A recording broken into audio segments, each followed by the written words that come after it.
আজকে পিলখানা হত্যা মামলার যে তদন্ত কমিশন সেটা প্রকাশিত হয়েছে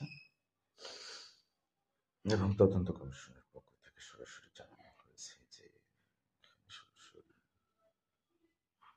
তৎকালীন সরকার, সেই সালের তৎকালীন সরকার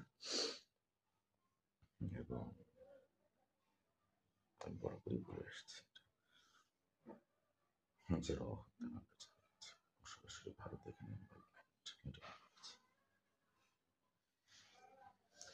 তো ব্যাপারটা হচ্ছে কি, একটা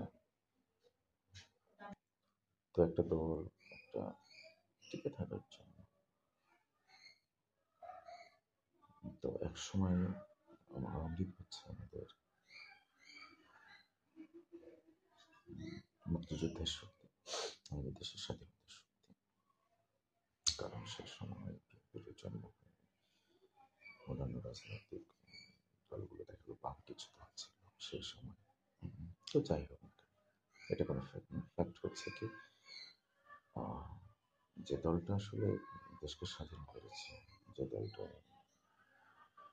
আমাদের স্বাধীনতার ক্ষেত্রে বৃহৎ একটা ভূমিকা পালন করেছে, সেইগুলোর টিকে থাকতে হলে একটু গোয়ার্তনি মার্কা প্ল্যান কেন করতে হবে, এটা আমার প্রথম। সে তো জনগণের অন্তরের থাকে, এটা আমার বোধ। তো তার এত কূটকৌশলী, এত প্ল্যান এই ভারতকে দিয়ে এগুলো করা আসলে কোনো উচিত ছিল না। তার যে জনপ্রিয়তা ছিল, তার যে লোক লস্কর ছিল, তার যে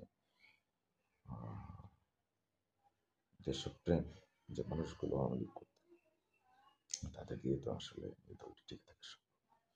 এবং এই 2024 এসে যে কি বলবো, একটা যে পতন ঘটলো 5 আগস্ট, এই পতনটা আসলে তো দরকার ছিল, এত কূটকৌশলী হওয়ার দরকার ছিল। নিজের দেশকে ভালোবাসতে হবে, যেহেতু সে স্বাধীনতার পক্ষে, নিজের দেশকে ভালোবাসতে। তো যাই হোক, আমাদের বর্তমান সেনাপ্রধান তিনি কিংবা বাট এটা করার দরকার নেই, এটা বলেছিল ব্যাহত হবে, হবে। যাই হোক, সমস্যা নেই, তিনি কিন্তু